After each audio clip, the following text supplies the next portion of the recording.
우리 지난주에 말씀을 기억하시는지요? 우리는 세례 요한이 제자를 보내었다 하는 그 말씀에서부터 지난주 말씀을 들었습니다.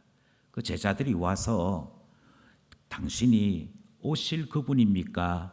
아니면 더 기다려야 합니까? 이 질문을 했고, 예수님께서는 예수님이 하시는 일을 제자들에게 전하여 세례 요한에게 전달되도록 하셨습니다.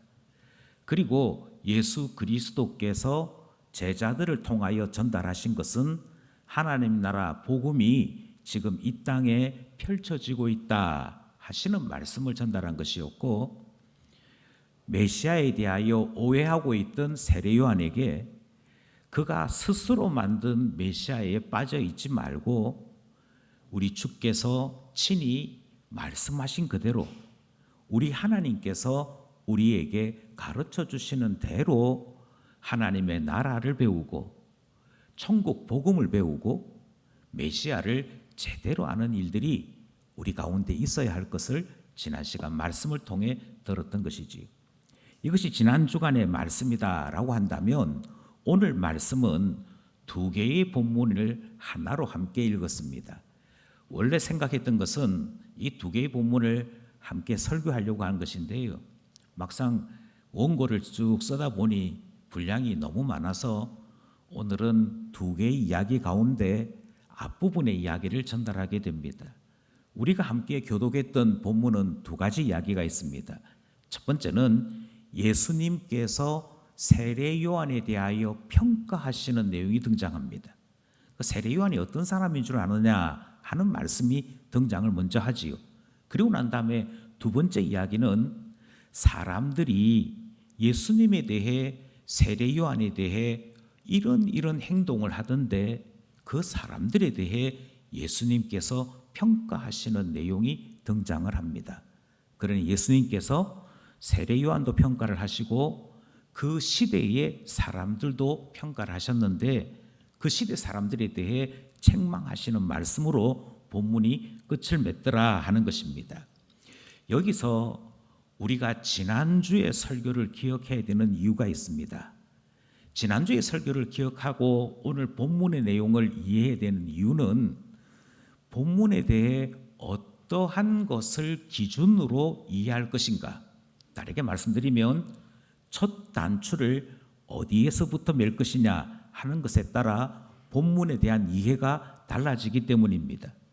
예수님께서 요한이 보낸 제자들이 떠나가고 난 다음에 예수님의 제자들에게 요한이 누군 줄 아느냐라고 말씀하셨던 이것이 오늘 본문의 첫 번째 사건입니다.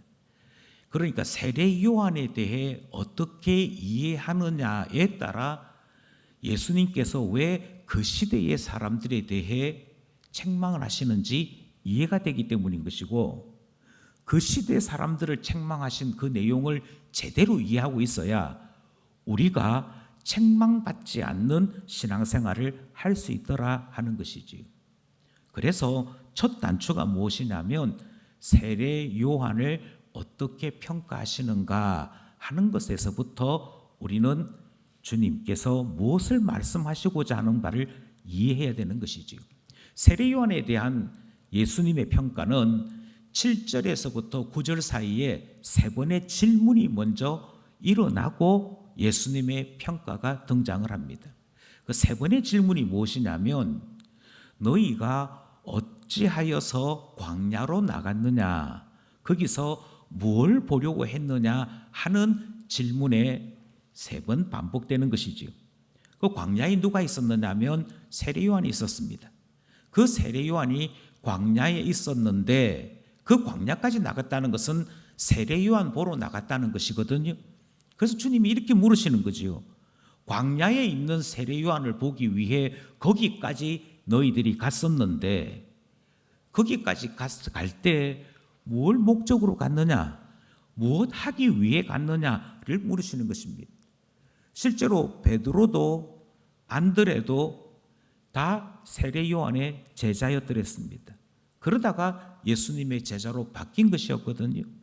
그러니 예수님의 제자들 가운데 거의 대부분은 세례 요한이 있었던 광야에 다녀온 경험이 있는 사람들입니다. 그 사람들에게 질문하는 것이지요. 너희들은 세례 요한에게 무엇을 기대하며 그 세례 요한 만나러 갔었느냐? 첫 번째 질문이 이렇습니다. 흔들리는 갈대 보려고 간 것이냐? 이렇게 물으십니다. 여기서 흔들리는 갈대라는 말은 부드러운 사람을 이야기합니다. 좋게 이야기할 때 부드러운 사람이고요. 다르게 말씀드리면 줏대가 없는 사람입니다. 이 사람 만나면 이렇게 휘고 저 사람 만나면 저렇게 휘는, 그래서 자기 소신이나 자기 이야기는 없습니다. 대신 이야기를 들으러 오는 사람에게 맞추어서 이야기해 주는 그런 사람인 것이지요. 나는 아무래도 로마가 이스라엘을 발전시켰다고 생각해. 이스라엘의 건축이 로마의 건축법이 이스라엘에서 좋은 건물 만들었잖아. 그러면 이 이야기 듣고 있는 사람이 맞아 우리가 로마의 속국이 된 것이 하나님의 복일지 몰라, 그렇게 하다가 또 반대로 로마는 반드시 무찔러야 돼 하는 사람 만나면 당신 말이 맞다고 이야기하는 사람, 그런 사람이었던 것이지요. 이런 사람이 왜 필요하느냐 하면 내가 죄를 짓고 난 다음에, 내가 죄를 짓고 난 이후에 내가 이래서 죄를 지었어, 내가 이래서 그날 예배에 못 왔고, 내가 이래서 내가 목장 모임에 못 갔고, 이런 이야기 할 때 부드러운 사람은요, 여기에 있는 갈대처럼 흔들리는 사람은요, 아이고 힘들었겠다, 아이고 어쩌냐, 너 많이 속상했겠네, 이런 이야기만 하는 사람인 거예요. 이런 이야기만 하는 사람인 것이죠. 그리고 예수님이 물으시는 겁니다. 너희들 세례 요한 만나러 광야까지 갔잖아. 거기에서 세례 요한을 만나러 갔을 때 뭘 기대하고 갔었니? 혹시 흔들리는 갈대와 같은 사람이 세례 요한인 줄 알고 간 것이라면 그래서 간 거니? 이렇게 물으시는 것이지요. 아니지요. 세례 요한은 굉장히 강한 사람이라고 지난주에 말씀을 드렸습니다. 그에게 세례 받으러 오는 바리새인들을 향해서 너희들은 독사의 자식이라고 그렇게 비난도 했고, 그들에 대하여 정면으로 면박을 준 사람이 세례 요한입니다. 죄를 지은 사람들에 대해서 한눈 가리고 못 본 척, 못 들은 척 하는 사람이 아니었습니다. 이 당시 군인들이 사람들을 못 살게 굴고 민간인들의 재산을 빼앗는 일들이 있었는데요. 세례 요한은 군인들이 세례 받으러 올 때 너도 혹시 너가 가지고 있는 칼을 믿고 사람들을 압제하지 않았는지, 그것을 정면으로 대어놓고 물어본 사람이 세례 요한이었습니다.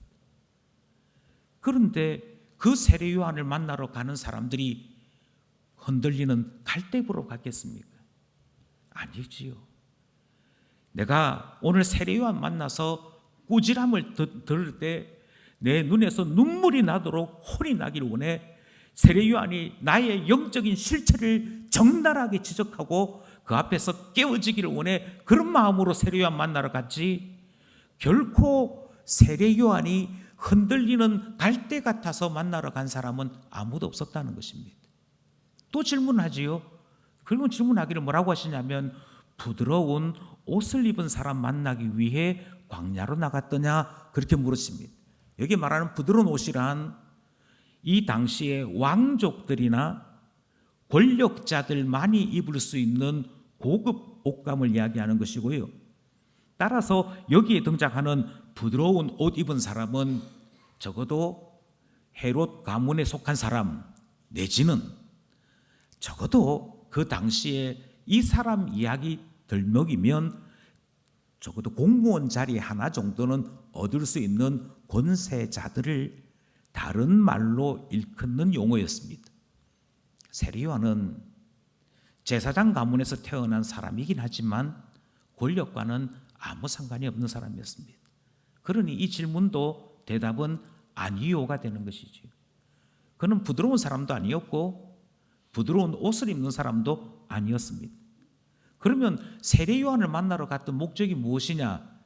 예수님께서 세 번째 질문하시기를 선지자로 알고 세례요한 만나러 간 것이냐? 그렇게 물으십니다. 그리고는 이중적인 대답을 하십니다. 선지자를 보기 위해 세례요한 만나러 갔다면 잘했다, 맞다. 그런데 정확하게 하자. 세례요한은 단순한 선지자가 아니야 라는 말씀을 하시더라는 것이지.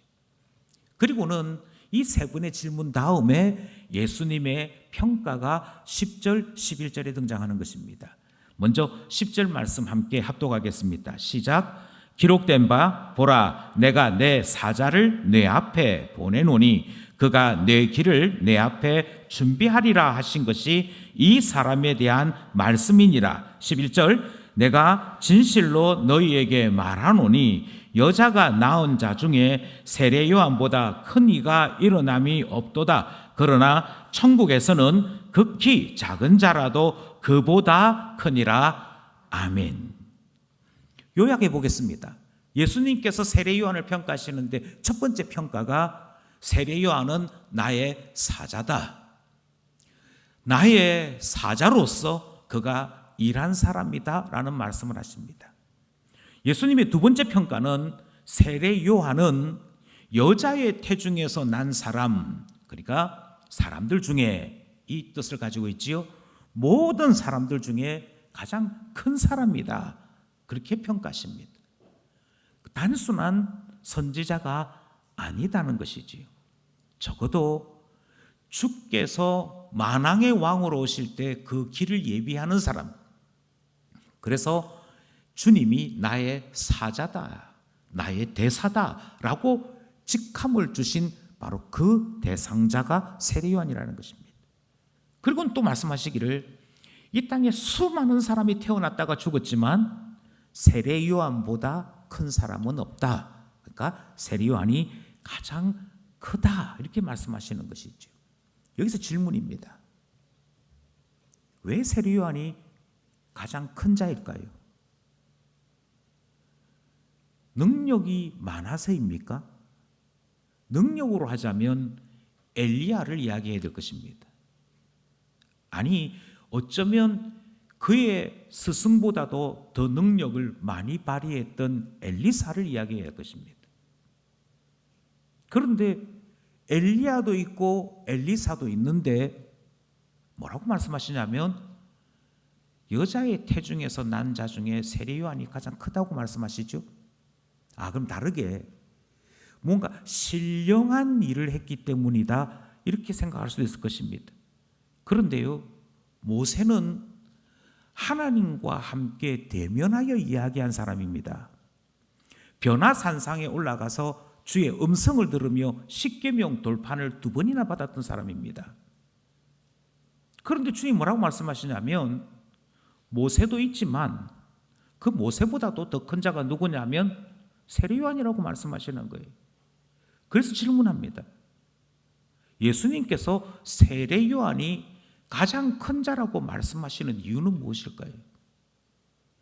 이것이 분명하지 않으면 이 다음 말씀들이 이해가 되지 않습니다. 왜 세례 요한은 여자의 태중에서 난 자 가운데 가장 큰 자인가? 그가 영성이 대단해서인가? 능력이 대단해서인가? 아니면 미래를 내다보는 예지나 예견력이 대단해서인가? 도대체 무엇 때문인가를 질문하게 되는 것이죠. 주님께서 제자들에게 가르쳐 주신 답은 한 가지입니다. 그것은 세례 요한이 모든 선지자들이 예언했던 메시아, 모든 예언자들, 모든 선지자들이 바라보고 기도했고 꿈꾸었던 바로 이 땅에 오시는 그 한 분, 그 인자 대신 그리스도의 실체를 보았던 선지자이기 때문입니다. 그러니 세례 요한이 가장 큰 것은 예언의 말씀 그대로 이분이 예수 그리스도 되신다라고 하는 것을 말했고, 예수 그리스도가 오심으로 말미암아 자 여러분 드디어 천국이 온 것입니다 라고 하는 선언을 했던 선지자이기에 모든 선지자들이 기다렸던 그 순간 그 자리에 세례 요한이 있었더라는 것이죠. 그래서 주님 말씀하시기를 메시아를 보았고 하나님의 나라 천국이 가까운 것을 보았던 선지자인 세례 요한이야말로 모든 선지자들의 꿈이었고 모든 선지자들이 소망했던 바로 그 사람이므로 세례 요한이 가장 큰 자다 이렇게 말씀하시는 것이죠. 이 말씀이 대단히 중요합니다. 예수님께서 이 말씀을 하시고 난 다음에 그 다음 이어지는 말씀을 보면 금방 알 수 있습니다. 예수님께서 세례 요한이 크다는 이야기를 왜 하셨는고 하니 이 세례 요한이 크다라고 하는 것을 이해해야만 그 다음 이해되는 것이 있기 때문인데요. 12절 말씀이 예수님께서 세례 요한의 평가에 대해 최종적인 결론 말씀으로 등장하는 말씀 요절이 됩니다. 12절 말씀 함께 합독하겠습니다. 시작. 세례 요한의 때부터 지금까지 천국은 침노를 당하나니 침노하는 자는 빼앗느니라. 아멘. 주님께서 세례 요한 이야기하시는 것은 세례 요한은 좋은 사람이야 나쁜 사람이야 그 평가가 목적이 아니라고 말씀하십니다. 세례 요한에 대해서 예수님이 말씀하시면서 이 세례 요한이 얼마나 복이 있는 사람이었는지, 이 사람은 모든 선지자들이 예언했고 고대했던 메시아를 예비하는 자로 하나님 앞에 택함을 받았어. 그리고 그는 메시아를 눈으로 보았고 성령이 임하는 것을 눈으로 보았고 그의 입을 열어서 회개하라 천국이 가까이 왔다 하는 선포를 했으며 하나님 나라 복음에 대해 직접 듣는 놀라운 은혜까지 입는 그 사람이 바로 세례 요한이었어 라는 사실을 말씀하고 있는 것이지. 그러면서 하나님 나라가 어떻게 세례 요한으로 말미암아 진전되었는지, 세례 요한이 그 놀라운 모든 시대의 이야기들을 어떻게 완성했는지를 예수님이 정리하고 계시는 것이지. 그리고는 하시는 말씀이 그러니 세례 요한 알아야 돼.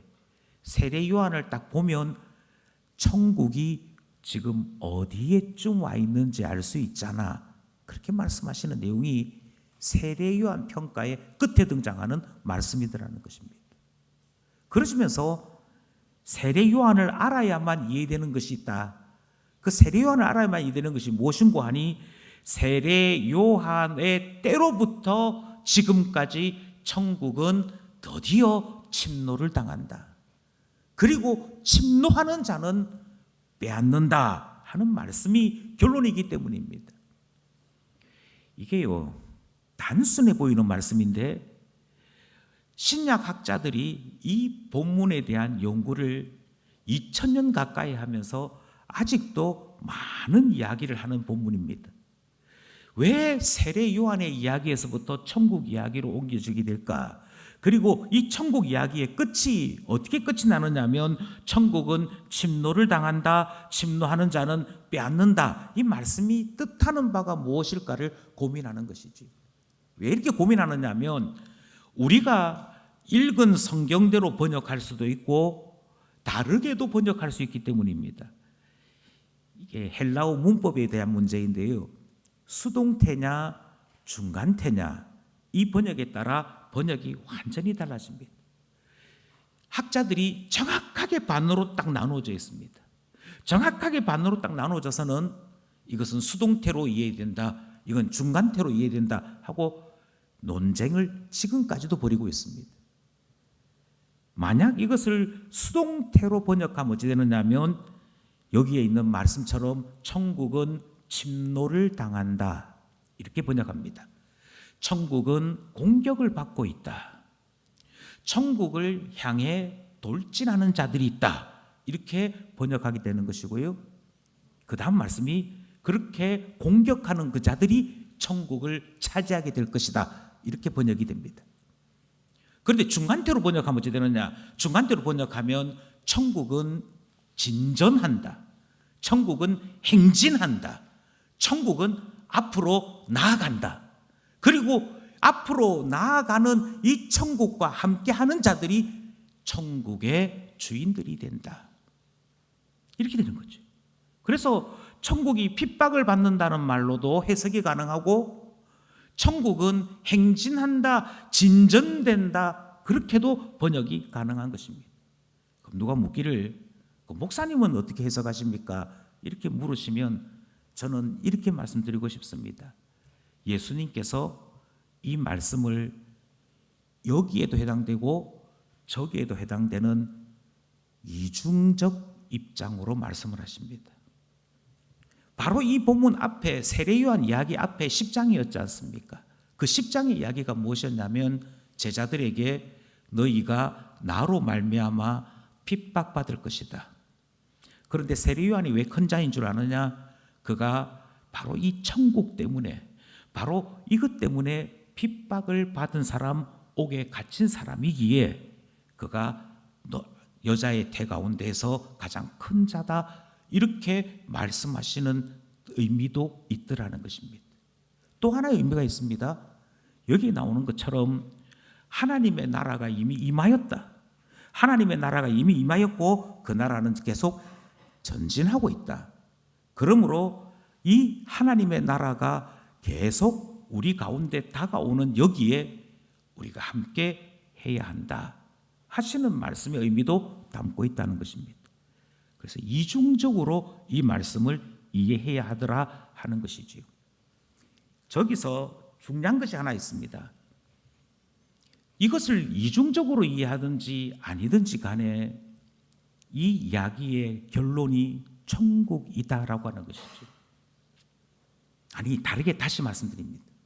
세례 요한이 왜 큰 자였습니까? 다시 또 말씀드립니다. 왜 예수님께서 세례 요한의 이야기를 하시고 천국 이야기를 하십니까? 이 말씀을 곰곰이 생각해 보시면 하나의 결론에 도달하게 됩니다. 그게 무엇이냐면 모든 평가의 중심은 예수 중심이고 천국 중심입니다. 다시 말씀드립니다. 모든 평가의 중심은 예수 중심이고 천국 중심입니다. 계속 말씀드리고 계속 질문합니다. 세례 요한이 왜 큰 자입니까? 예, 그가 큰 자인 이유는 예수님 보았기 때문이지 않습니까? 그러니 크다 작다의 기준은 예수가 기준입니다. 다르게 말씀드립니다. 천국에서 지극히 작은 자도 세례 요한보다는 크다, 이렇게 말씀하고 있습니다. 아니, 세례 요한이 여자의 태중에서 난 사람들 중에서는 가장 큰 자를 하셔놓고는, 그런데 천국에 가면 세례 요한이 큰 것은 비교도 안 돼. 거기에서 지극히 작은 자도 세례 요한보다는 크대요. 왜 어떻게 그렇게 될 수 있습니까? 이 땅에서는 세례 요한이 가장 큰 자이지만 천국에서는, 하나님 나라에서는 모두가 다 우리 하나님과 얼굴과 얼굴을 대면하고 교제하지 않습니까? 그러니 예수 그리스도를 메시아로 알아보았던 그것하고 천국에서 주와 함께 거기에 그림자도 없고 달도 없고 밤도 없는 그곳에서 모든 시간 동안 영원한 교제 가운데 있는 천국 백성하고는 비교될 바가 아니더라는 것입니다. 거기는 세례 요한보다도 훨씬 더 가깝게 예수 그리스도와 교제하고 있거든요. 그러니 크다 작다 천국이다 지옥이다의 기준이 무엇입니까? 무엇이 천국이고 무엇이 큰 자이냐? 거기에는 항상 예수 기준입니다. 예수님을 만난 사람이 큰 사람이고요, 예수님 알아본 사람이 큰 사람이고요, 예수 그리스도의 말씀을 전달한 사람이 큰 사람이고요. 그게 크대요. 누가 더 큰 자입니까? 주님께 더 가까이 다가가서 주님과 함께 깊은 교제를 나누는 사람이 큰 자래요. 그게 천국에 있는 사람들인데, 천국에 있는 사람들이 세례 요한보다도 훨씬 더 큰 자들이라고 말씀하시는 이 말씀 속에는 기준은 예수야. 모든 우리들의 평가에 있어서 기준은 예수야. 이 사실을 주님이 지금 말씀하고 있는 것이지요. 11절을 한번 보시겠습니다. 11절 말씀 함께 압독합니다. 시작. 내가 진실로 너희에게 말하노니 여자가 낳은 자 중에 세례 요한보다 큰 이가 일어남이 없도다. 그러나 천국에서는 극히 작은 자라도 그보다 크니라 아멘. 예, 여기서 분명하게 이해하셔야 됩니다. 기준은 예수입니다. 그리고 그 예수가 기준이라고 하는 말씀 속에는 예수 안에 있는 사람들이 구원받게 된다는 것, 예수 안에 있는 사람들이 하나님 나라 백성이 된다라고 하는 것이 함께 포함되어 있는 것이므로 예수를 안다면 하나님 나라 천국 복음 듣는 것이고, 하나님 나라 천국 복음 들었다면 하나님 나라인 천국에 그곳에서 함께 생활하게 되는 것이므로 그 사람이 큰 사람이요, 그런 인생이 성공한 인생이다. 주님이 그렇게 기준을 말씀하시는 것입니다. 여기서 이 사실을 아느냐 모르느냐가 얼마나 큰지 다시 한번 생각하고자 합니다. 가끔 교회로, 그러니까 정확하게 말씀드리면 교회보다는 저한테 국가기관이 보내는 공문이 하나 있습니다. 거기에는 사진이 하나 있거든요. 그 사진에 뭐라고 되어 있느냐면, 이 사람은 성범죄자인데 언제부터 복역을 했고, 그리고 이 사람이 어디 지역에 살고 있습니다 하고 통지문이 날라옵니다. 참 희한하죠. 강도가 옆에 살고 있다, 이거는 통지하지 않습니다. 그런데 성범죄자들은 통지를 합니다. 그런데 만약 그 성범죄자가 나의 옆에 살고 있다고 생각해 보십시다. 옆집에 살고 있어요. 아마 난리가 날걸요. 아마 대단할걸요. 이 동네에 떠나라든지, 저 사람은 무조건 조심해야 되니까 우리 저 사람을 살피는 이 순찰조를 한번 만들어 봅시다 하든지 난리가 날 겁니다. 왜 우리가 그렇게 생각하느냐면, 우리는 사람을 죽였거나 또는 성적인 범죄를 저지르면 큰 죄로 생각합니다. 그리고 악한 자라고 생각합니다. 그래서 그 사람에 대해서 지극히 극한 이 전제를 두는 것이지요. 그런데 주님이 뭐라고 말씀하시냐면, 우리가 생각하는 그 기준이 사람을 크다, 작다, 잘 살았다, 못 살았다의 기준이 아니라고 말씀하십니다. 우리 주님께서 사람을 평가하실 때의 기준은 예수가 중심이 됩니다. 천국이 중심이 됩니다. 이렇게 하면 모든 것이 달라집니다. 뭐가 가장 큰 죄입니까? 사람 죽인 것입니까? 아니요. 성경은 전혀 다르게 말씀하십니다. 요한복음입니다. 요한복음 16장 9절. 제가 16장 8절에 대해 먼저 읽어드리겠습니다. 16장 8절 바로 앞에 있는 절이지요. 뭐라고 되어 있느냐면, 그가 와서 죄에 대하여, 의에 대하여, 심판에 대하여 세상을 책망하시리라. 심판대 이야기입니다. 심판대에 주님께서 너 죄 지었구나, 이 이야기 하신다는 거예요. 너 이렇게 하면 심판받아, 그 이야기 하신다는 거예요. 그런데 그 이야기의 9절 말씀이 뭐라고 되어 있냐면, 그때 주님이 무엇을 죄라고 이야기하시느냐, 그 죄에 대한 기준이 등장하는 거지요. 무엇이 죄인가라고 하는 것에 대한 9절 말씀에 기준이 기록되어 있는데, 9절 말씀 함께 합독하겠습니다. 시작. 죄에 대하여라 하면 그들이 나를 믿지 아니함이요.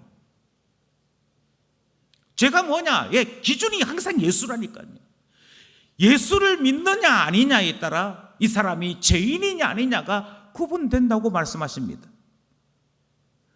이 말씀을 다르게 이야기하자면요, 우리가 알고 있는 기준하고 지금 성경이 예수님이 말씀하시는 기준하고 전혀 다르다는 얘기예요. 전혀 다른데도 불구하고 내가 스스로 만들어 놓은 신앙이 있어서, 내가 스스로 만들어 놓은 내 기준이 있어서 주님이 지금 이렇게 말씀하셔도 꿈쩍하지 않는 것입니다. 우리는 누가 나쁜 놈이냐 이렇게 물으면 돈 벌지 않는 사람이 나쁜 놈이다 이렇게 생각합니다. 아이고 밥만 축내는 것, 그러면서 천하의 나쁜 가족이 되는 것이지요. 반대가 있습니다.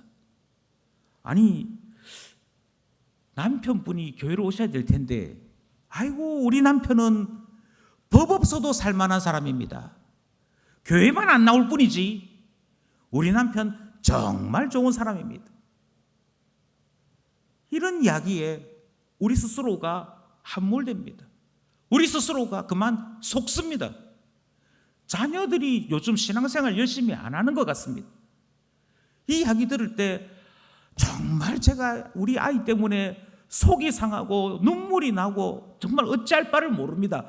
우리 자녀를 위해서 기도해 주십시오 하는 사람이 있는가 하면, 우리 애가요 대기업에 취업을 했지 않습니까? 우리 애가요 사업을 하는데 돈을 잘 벌지 않습니까? 걔가 심성이 참 착한합니다. 바빠가지고 교회를 못 나올 뿐이지, 이렇게 생각한다.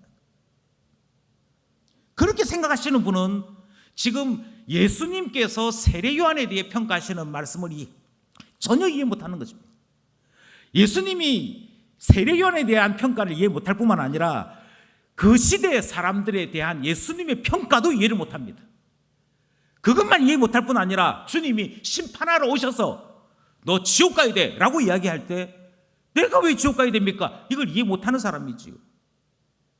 모든 것의 판단 기준은 예수인데, 예수를 믿는 자가 주님 앞에 긍휼을 입는 것이고 죄 용서를 받는 것이고 죄인이 아니라 의인으로 바뀌어지는 삶을 살게 되는 것인데, 아니 반대로 믿지 아니하는 자는 그가 이 땅을 사는 동안에 어떤 선한 일을 했든지 주를 믿지 아니함으로 구속을 받지 못하고 은혜를 입지 못하고 주님께로부터 긍휼을 얻지 못하여 당연히 심판받게 되는 것인데, 이 엄연한 사실 앞에, 이 분명한 하나님 말씀 앞에 우리가 따라 움직이지 않는 것입니다. 그래서 주님이 세례 요한 이야기 하시는 거예요. 세례 요한이 가장 큰 자야. 이유가 뭔 줄 아니? 그가 메시아를 본 사람이라니까. 기준은 예수라니까. 예수 기준이고 천국 기준이야. 그렇게 보면 세례 요한이 이 땅에 있는 사람들 가운데는 가장 큰 사람. 그런데 천국에서는 모두가 다 세례 요한보다 높아. 이 말씀이 뭘 의미하겠느냐고. 이 말씀이 우리에게 대하여 무엇을 가르치겠느냐. 저는 이 말씀 앞에 우리 모두가 분명하게 설 수 있으면 좋겠습니다.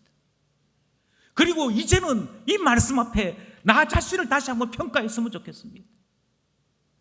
나는 예수님의 평가 기준대로 보자면 나는 어떤 사람인지 냉정하게 보셔야 되는 것이죠. 내가 생각하는 나에 대한 평가에 주님이 동의하시라고 요구하지 마시고요, 주님 기준을 따라서 나를 평가해야 되는 것 아니겠습니까? 그렇게 보자면 다시 한 번 더 우리 자신에 대해 분명해야 할 것입니다.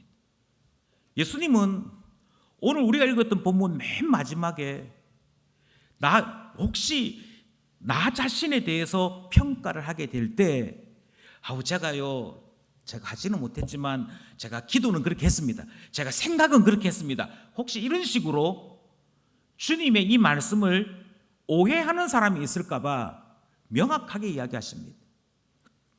너 예수가 기준인 줄 알지? 예, 압니다. 예수를 믿지 않는 것이 가장 큰 죄인 건 알고 있지? 예, 알고 있습니다. 그런데 너 왜 그래? 이렇게 얘기할 때, 아닙니다, 제가 예수님 얼마나 사랑하는지 모릅니다. 제가 예수님을 얼마나 생각하는지 모릅니다. 제가 일하다가도 설거지하다가도 방청소하다가도 예수님이 이렇게 생각하는 적이 한두 번이 아닙니다. 이렇게 대답하는 사람이 반드시 있거든요. 주님이 이렇게 말씀하십니다. 내가 행한 일, 그러니까 바르게 말씀드리면 나의 삶 속에서 내가 어떤 행동을 하는지를 가지고 내 속에 있는 것들을 평가해야 한다 말씀하시는 것이지요. 19절입니다. 19절 말씀 합독하겠습니다. 시작. 인자는 와서 먹고 마시매 말하기를 보라 먹기를 탐하고 포도주를 즐기는 사람이요 세리와 죄인의 친구로다 하니 지혜는 그 행한 일로 인하여 옳다함을 얻느니라. 아멘. 여기서 말하는 지혜는 가치 있는 것을 이야기합니다. 무엇을 가치 있다고 생각하느냐, 어느 게 진짜 중요하다고 생각하느냐. 주님 말씀대로 하자면 세례 요한이 가장 큰 자다 그렇게 생각하는지, 아니면 세례 요한은 옥에 갇혀 있다가 목이 잘려 죽었는데 그런 사람의 삶이 뭐가 큰 자야, 돈 많이 벌고 큰 소리 치는 사람이 잘 사는 것이지, 이 생각을 하고 있는지, 누가 어떻게 무엇을 지혜라고 말하는지 그 구분할 수 있는 법이 있는데, 그 사람의 삶에 대해서 평가할 때 기준은, 그 사람을 알아볼 수 있는 표시는 무엇인가 하니 그가 어떤 행동하는가 보면 안다. 그 사람이 어떤 행동하는가 보면 안다, 이렇게 말씀하는 것이지. 정말 예수 기준입니까? 정말 예수가 기준인데, 정말 천국이 기준인데 왜 예배에 빠져요? 예배에 빠지면서도 나는 예수 믿는 사람, 나는 예수님 사랑하는 사람, 나는 예수 그리스도를 그래도 내 마음속에 두고 살아가는 사람이라고 생각하심으로 그 생각을 가지고 나를 말하고자 하신다면 본문을 다시 보십시오. 행한 것 가지고 그가 어떤 행동하는가 보고 그 사람 평가하라고 말씀하십니다. 정말 주님 사랑하는데 예배 드리잖아요. 정말 주님을 사랑한다면 주님이 원하시는 그 일을 나도 하기를 원하게 되는 거잖아요. 그래서 제발 나 자신을 속이지 마십시오. 예수 그리스도가 나에게서는 모든 것의 기준입니다. 주님을 아는 사람이 가장 큰 사람이라 했으니 예수 더 알기 원하여, 예수 더 깊이 알기 원하여 기도하는 시간을 더 많이 가지고 주의 말씀을 더 많이 배우고, 그러면서 주님과 함께 주님의 마음으로 이 세상을 살아가는 그 사람이 진짜 주님 사랑하는 사람이지, 저는 예수님 그래도 사랑합니다, 그래도 사랑합니다, 이렇게 하는 것은 속이는 것이라는 것이죠. 특별히 저는 주님께서 신자들이 예수 그리스도 알도록 교회를 세우셨다고 믿습니다. 교회가 해야 될 일은 하나님 나라 복음, 천국 복음 전하는 일을 하는 것이고요, 어떻게 하든지 거듭난 신자들이 예수 그리스도 안에 살아서 주님과 함께 더 깊은 하나님과의 교제 가운데 들어가 살 수 있도록 이끄는 일이 교회가 하는 일이라고 믿습니다. 그것 때문에 목사 세우셨고, 그것 때문에 장로 세우셨고, 그것 때문에 집사 세우신 것이고, 그것 때문에 교회당이 필요했고, 그것 때문에 남전도회, 여전도회가 필요했고, 목장이 필요했고, 모든 것은 다 한 가지 목적입니다. 이 한 가지 목적은 예수도 알기 원하는 것, 예수 안에 살기 원하는 것, 그거 하고자 교회가 세워진 거 아니겠습니까? 그런데 여러분, 왜 교회에 오시면서 바람에 흔들리는 갈대를 보려고 오십니까?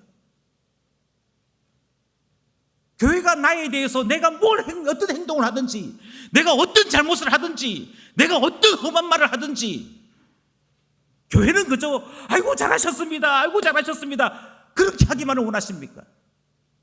내가 오고 싶을 때 교회 오고, 내가 귀찮고 힘들 때는 안 와도 되는 곳, 내가 원할 때는 이런 기도 제목이 있습니다, 이런 어려움이 있습니다, 나를 위해 기도해 주십시오 했다가, 어떤 때는 연락을 아무리 해도 전화조차 받지 않는 그런 행동들이 무엇을 원하는 것입니까? 도대체 교회에 왜 오셨습니까? 광야에 왜 오셨습니까? 바람에 흔들리는 갈대와 같은 신앙생활을 하기 원하신다는 것은 어쩌면 예수 중심 아니고 내가 중심인 것 아닙니까? 내 중심으로 모든 것을 판단하고 모든 것을 생각하니까 예수님은 오간 데가 없고 내 원하는 대로, 내 편한 대로 그렇게 신앙생활 하려는 것 아니겠습니까? 어떤 사람들은 교회에 오면서 부드러운 옷 입은 사람을 바라고 오는 분들이 있습니다. 주님 부자 되게 해주십시오, 사업 잘 되게 해주십시오, 우리 아들 어떻게 하든지 번성하게 해주십시오. 그래서 교회에 와서 주님을 간절하게 찾는 이유가 부드러운 옷 입는 사람 찾기 위해 오시는 분들도 있습니다. 그래서 기도 응답 받은 분도 계시겠지요. 그래서 부자 된 분도 계시겠지요. 그런데 주님이 정작 말씀하시는 큰 자이지는 않습니다. 그 사람이 천국에 이르는 사람일 수는 없습니다. 왜냐하면 천국은 예수 그리스도와 더 깊은 깊이 교제하는 사람들이 있는 곳이거든.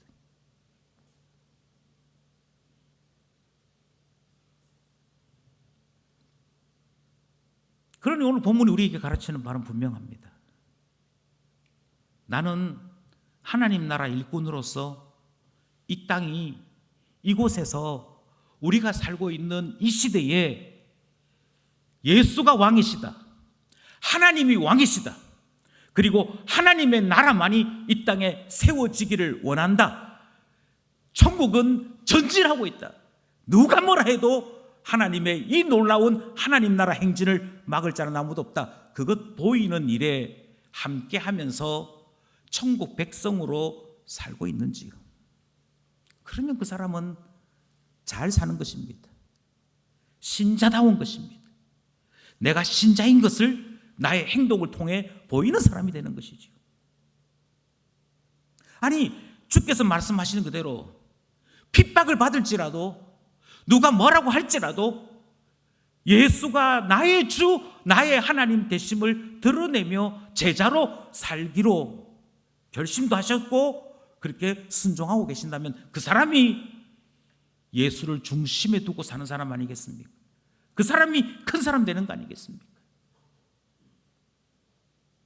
이렇게 되든 저렇게 되든 예수 기준, 천국 기준인 것은 변함이 없습니다. 우리는 지금 이 일을 다시 힘을 내어 해야 될 때를 맞이하고 있습니다. 저는 몇 번에 걸쳐서 강구하고 말씀드린 그대로 11월 달이 되면 회복된다. 11월 달이 되면 모든 것은 다시 정상으로 돌아가기 위해 모든 것들이 바뀌어지게 될 것이다. 그날이 반드시 온다. 우리가 해야 될 것은 이제 회복을 위한 준비를 해야 되고 그때로 가야 한다. 그렇게 여러 차례에 걸쳐 말씀을 드렸습니다. 내일부터 국가적으로 일상 회복을 위한 단계에 들어갑니다. 이전과 달리 교회는 인원 제한이 없습니다. 백신을 맞은 사람들에 한해서 인원 제한 없습니다. 그러니 이젠 더 이상 예배를 막니 뭘 하니 이런 말할 그런 상황도 아니 되게 되었습니다. 문제는 예수 중심, 천국 중심으로 살았던 사람들은 이 날을 기다렸습니다 하게 될 것이고요. 아직도 인간 중심, 나 자신이 중심인 분들은 야, 그때 좋았는데 내가 원할 때 유튜브 켜가지고 설교 듣고 내가 원하는 자세로 할 때 딱 좋았는데 이거 뭐 교회 오려고 하니까 주일 아침부터 씻고 닦고 준비해가지고 그래가지고 교회 가는데 어찌 그리 피곤한지 안 하다가 하니까 온몸이 먹는 것 같이 쑤시네. 그러시면은 딱 생각하셔야 됩니다. 아, 내가 안 됐구나. 아직 체질상 멀었구나.